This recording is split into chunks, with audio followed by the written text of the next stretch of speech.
ഇതുണ്ടാക്കാൻ ഇത്ര ഈസി ആയിരുന്നോ എന്ന് ഈ വീഡിയോ കണ്ടു കഴിയുമ്പോൾ നിങ്ങൾക്ക് മനസ്സിലാവും കേട്ടോ. നമ്മൾ പുറത്തു പോയി വലിയ ക്യാഷൊക്കെ കൊടുത്ത് വാങ്ങി കഴിക്കുന്ന ഈ ഒരു ഐറ്റം എളുപ്പത്തിൽ നമുക്ക് വീട്ടിലുണ്ടാക്കിയെടുക്കാം. ചിക്കൻ എല്ലില്ലാത്ത പീസ് ഇതുപോലെ നീളത്തിലൊന്ന് കട്ട് ചെയ്തെടുക്കുക. 500 ഗ്രാം എടുത്തിട്ടുണ്ട് കേട്ടോ. അതിലേക്ക് 1/2 ടീസ്പൂൺ കുരുമുളക് പൊടിയും 1/4 ടീസ്പൂൺ ഉപ്പും ചേർത്ത് നന്നായിട്ടൊന്ന് മിക്സ് ചെയ്തിട്ട് നമുക്കൊരു അരമണിക്കൂർ മാരിനേറ്റ് ചെയ്ത് മാറ്റി വെക്കാം കേട്ടോ. ഇതിൽ വെള്ളമൊന്നും ഉണ്ടാവരുതേ. നമ്മൾ കഴുകിയ ശേഷം ഡ്രെയിൻ ചെയ്ത് മാറ്റി വെക്കാം.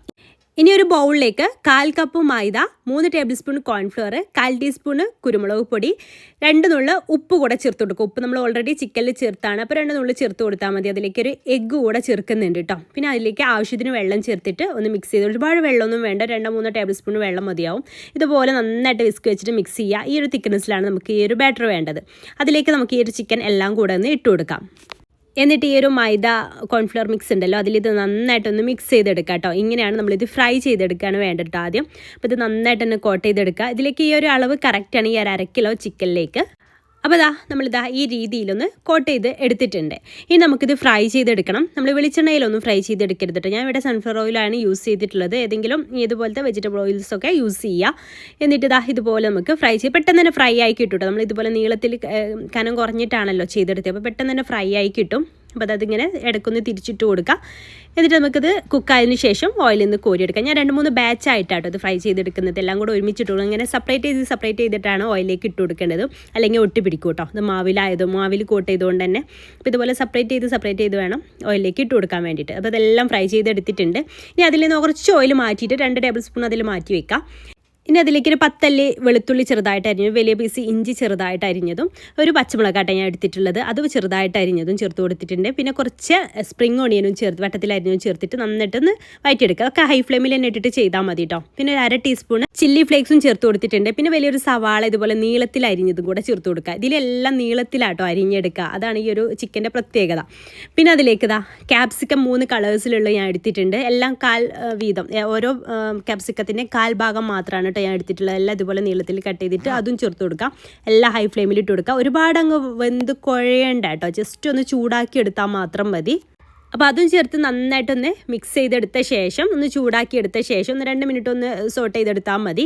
അതിനുശേഷം നമുക്കതിലേക്ക് ഉപ്പ് വേണമെന്നുണ്ടെങ്കിൽ കുറച്ച് ഉപ്പ് ചേർത്ത് കൊടുക്കാം. നമ്മൾ സോയാ സോസൊക്കെ ചേർക്കുന്നുണ്ട്. അപ്പോൾ അതിനനുസരിച്ചൊക്കെ വേണ്ട ഉപ്പ് ചേർക്കാൻ വേണ്ടി കൂടി പോവരുത്. കുറച്ചൊന്ന് ചേർത്ത് കൊടുക്കുക. പിന്നെ അതിലേക്ക് 2 table spoon soya sauce, dark soya sauce ആയിട്ട് അതിലേക്ക് എടുത്തിട്ടുള്ളത്. അപ്പോൾ നിങ്ങളുടെ കയ്യിൽ ലൈറ്റ് സോയാ സോസ് ആണെന്നുണ്ടെങ്കിൽ കുറച്ചുകൂടി എക്സ്ട്രാ എടുക്കേണ്ടി വരും. അപ്പോൾ അതിലേക്ക് ചേർത്ത് നന്നായിട്ടൊന്ന് മിക്സ് ചെയ്തെടുക്കുക. പിന്നെ റെഡ് ചില്ലി സോസ് ചേർക്കുന്നുണ്ട്, അതൊരു 2 ടേബിൾ സ്പൂൺ ചേർക്കുന്നുണ്ട്. പിന്നെ ടൊമാറ്റോ കെച്ചപ്പ് 2 ടേബിൾ സ്പൂൺ ചേർക്കുന്നുണ്ട് കേട്ടോ. പിന്നെ ഇതിലേക്ക് 1 ടേബിൾ സ്പൂൺ വിനാഗിരി കൂടെ ചേർത്ത് കൊടുക്കാം. എന്നിട്ട് നന്നായിട്ടൊന്ന് മിക്സ് ചെയ്തെടുക്കുക. നന്നായിട്ടൊന്ന് മിക്സ് ചെയ്തെടുത്ത ശേഷം അതിലേക്ക് 1 ടേബിൾ സ്പൂൺ തേന് ചേർക്കുന്നുണ്ട്. ഓപ്ഷണലാണ്. അതിന് പകരം നിങ്ങൾക്ക് പഞ്ചസാരയും ചേർത്ത് കൊടുക്കാം കേട്ടോ. എല്ലാം കൂടെ നന്നായിട്ടൊന്ന് മിക്സ് ചെയ്തെടുത്ത ശേഷം അതിലേക്ക് നമുക്ക് ഫ്രൈ ചെയ്തെടുത്തിട്ടുള്ള ചിക്കൻ ചേർത്ത് കൊടുക്കാം. ചിക്കൻ ചേർത്ത് കൊടുത്ത ശേഷം നന്നായിട്ടൊന്ന് മിക്സ് ചെയ്തെടുക്കുക. ഇതിപ്പോൾ നമ്മളിപ്പോൾ ഇതിലൊട്ടും വെള്ളമൊന്നും ചേർത്തിട്ടില്ല. അതുകൊണ്ട് ശരിക്കൊരു ബൈൻഡിങ് ചിക്കനിലൊന്നും അതൊന്നും നന്നായിട്ട് കോട്ട് ചെയ്ത് കിട്ടുമല്ലോ. അതുകൊണ്ട് തന്നെ കുറച്ച് വെള്ളം ചേർത്ത് കൊടുക്കേണ്ടതുണ്ട്. അപ്പോൾ ഒരു ചെറുതായിട്ടൊരു ഗ്രേവി പോലെ കിട്ടാൻ വേണ്ടിയിട്ട് 1 ടേബിൾ സ്പൂൺ കോൺഫ്ലവറിൽ 1/4 കപ്പ് വെള്ളം മിക്സ് ചെയ്തെടുത്തിട്ട് അതാണ് ഇതിലേക്ക് ചേർത്ത് കൊടുത്തിട്ടുള്ളത്. എന്നിട്ട് നന്നായിട്ടൊന്ന് മിക്സ് ചെയ്തെടുക്കുക. അപ്പോൾ കോൺഫ്ലവർ ചേർത്തുകൊണ്ട് തന്നെ കുറച്ചൊരു സെമി ഗ്രേവി പോലെ നമുക്ക് കിട്ടും. അത് നന്നായിട്ടൊന്ന് തിളച്ച് അതൊക്കെ ഗ്രേവി ആയിട്ട് വരുന്ന സമയത്ത് കുറച്ചുകൂടെ നമുക്കൊന്ന് സ്പ്രിംഗ് ഓണിയൻ മുകളിലൂടെ ഇട്ട് കൊടുക്കാം. അതുപോലെ തന്നെ ലാസ്റ്റ് കുറച്ച് വെളുത്തുള്ളുണ്ടെങ്കിൽ അതും കൂടെ ഇട്ട് കൊടുത്തോളൂ കേട്ടോ. അതും കൂടെ ചേർത്ത് നന്നായിട്ടൊന്ന് മിക്സ് ചെയ്തെടുത്താൽ നമ്മുടെ ഡ്രാഗൺ ചിക്കൻ ഇവിടെ റെഡി കേട്ടോ. അപ്പോൾ അടിപൊളിയായിട്ട് നല്ല ടേസ്റ്റി ആയിട്ട് നമുക്ക് വീട്ടിൽ തന്നെ പുറത്തുനിന്ന് ഒരുപാട് ക്യാഷ് കൊടുത്ത് വാങ്ങിക്കുന്ന ഈ ഒരു ഡ്രാഗൺ ചിക്കൻ റെഡിയാക്കി എടുക്കാം. നമുക്ക് ചപ്പാത്തി, ഫ്രൈഡ് റൈസ്, അതുപോലെ തന്നെ പൊറോട്ട, നാൻ, ബട്ടർ നാൻ, അങ്ങനെ എല്ലാത്തിൻ്റെയും കൂടെ നമുക്കിത് ബെസ്റ്റ് കോമ്പിനേഷനാണ് കേട്ടോ. ഈ റെസിപ്പി നിങ്ങൾക്ക് ഇഷ്ടമായിട്ടുണ്ടെങ്കിൽ വീട്ടിൽ ട്രൈ ചെയ്ത് നോക്കുന്ന സമയത്ത് ഫീഡ്ബാക്ക് അറിയിക്കാൻ മറക്കരുതേ. ഇൻഷാല്ലാ പുതിയ നല്ല റെസിപ്പി ആയിട്ട് നമുക്ക് അടുത്തൊരു ദിവസം കാണാം. അതുവരേക്കും ബൈ. താങ്ക്